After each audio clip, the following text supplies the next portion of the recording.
hot rodding dead?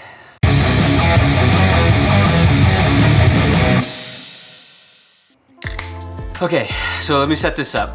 We just got back from the, let me make sure I get this right. Good Guys 13th LMC Truck Spring Lone Star Nationals presented by Tremec. Okay, so just to set up the setup, for those of you who don't know what Good Guys is, they call themselves a rod and custom association, bringing together hot rodders of all kinds. And then further down here in the mission statement, it talks about being founded by lifelong hot rodder Gary Metters, and it's the largest hot rodding association with over 70,000 active members. And then if you go over to the site about the event itself, it says here, no better place to host our first ever event of the hot rodding year than in the Lone Star State. So hot rodding is all over their site. I was amped, right? Like, okay, first time taking the kid out to the racetrack. Natalie's never been out before either. Like, this is gonna blow their minds. There's gonna be so many cars out here. We're gonna have a great time. The weather's supposed to be perfect. And obviously, I'm always looking for ideas to make a video, right? I'm always looking for content, so I thought it's a win-win, right? I'll take the camera and we'll just go have a good time. So we loaded up.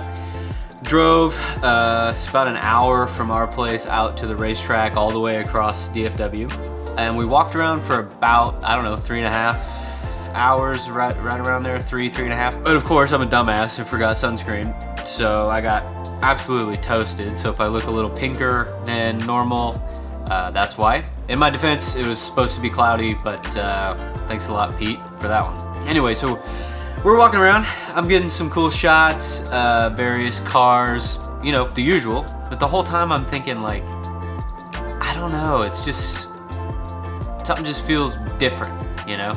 Something just feels a little off. About halfway through the last big, like, chunk of cars in the infield, I realized and kind of thought, you know, this isn't hot rodding.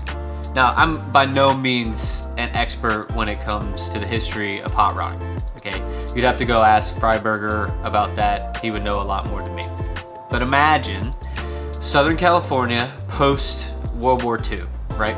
Like, soldiers came back from the war and they were basically trained experts in mechanics, right? And eventually one of them just said, man, I think I can make this go faster. And that was it, right? Tune it up, swap it out, build a better part. The invention of hot rodding, right? They took what was available, they made it better, they made it faster. Of course, then in the late 50s, all throughout the 60s, and into the 70s before the gas crisis, automakers got involved, and now you could buy horsepower off the showroom floor. But, you know, some suit goes in and buys a big block Camaro, they wrap it around a pole, and suddenly that motor and transmission is available for anybody out of a wrecking yard to put it in whatever they want, you know? And like I said, I'm no expert, and I'm sure some of you are like furiously typing out your comments now. Like, you gotta, you know, you missed this part about hot rodding. That's not the point. Okay, hear me out.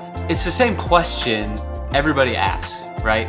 Since I was 16 years old, I've been asking this question: what's the cheapest way to make my car faster? And what was on display today at the car show, although incredibly dense with just beautiful cars, it didn't feel like that.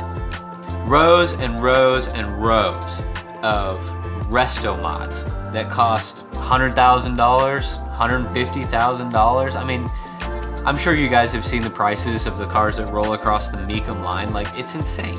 Take your pick, right? 55, 56, 57 Chevys in every color imaginable, 2-door, 4-door, posts, hard tops, first-gen Camaros, Mustangs, Challengers, square bodies, step sides. I mean, all of them. Completely restored, factory fresh, and they all had an LS. So now, I know what you're thinking, right? Because I thought the same thing. If you had the money, why wouldn't you do the same thing, right? What's wrong with having pride and getting your car back to the best condition it can be? And I mean, nothing. Hey, I get it. Like, look at what I'm trying to do every month on the Cadillac, you know? Make it more drivable, make it better to drive, make it more reliable. But that's not, I mean, that's not hot rodding, right? That's a restoration.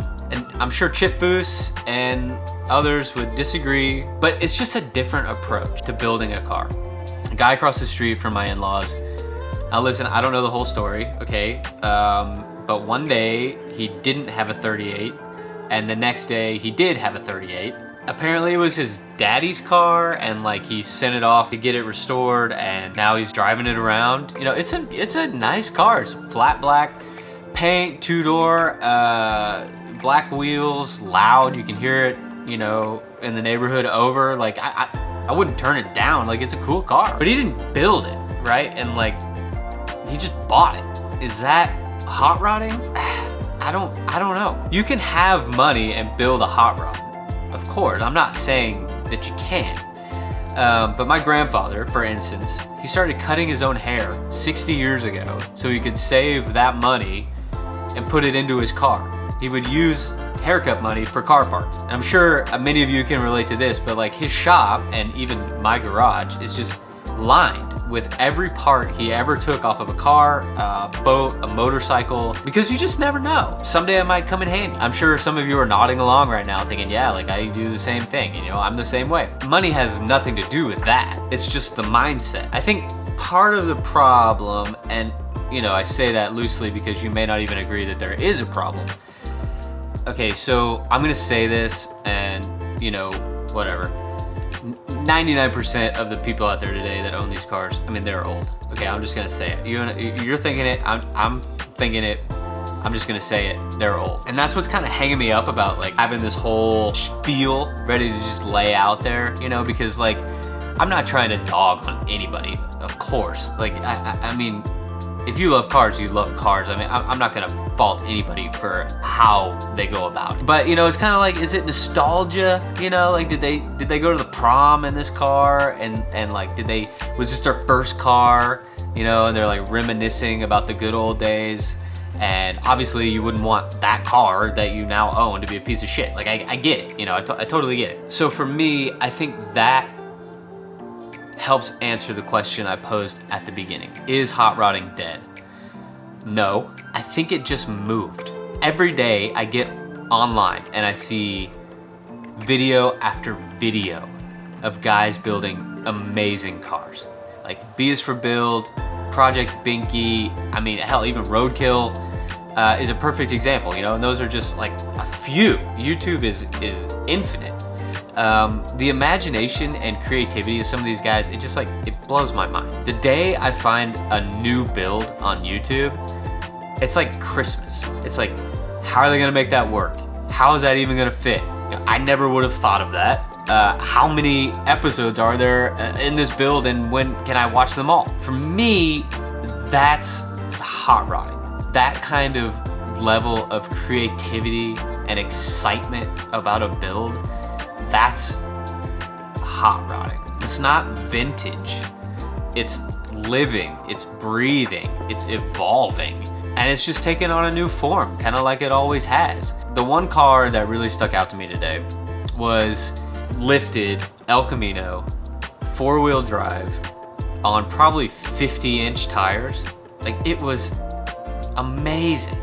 It was stupid and highly impractical, but it was awesome. And it's like, does that guy have a YouTube channel? Like, can I go watch? Like, did he build that in front of a camera? Can I watch that? I want to know the thought process. I want to see it happen. Like, I want to know the problems. I want to know the issues that he ran into, and I want to know how he solved them, because that's passing on that knowledge is hot rodding.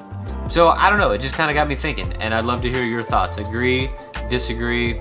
You know, let me know. I'd love to read kind of if other people feel the same way, or maybe I'm on an island by myself, you know, and that's fine too. But at the end of the day, you know, it's really just, it's about having fun, and I could never fault anybody for that.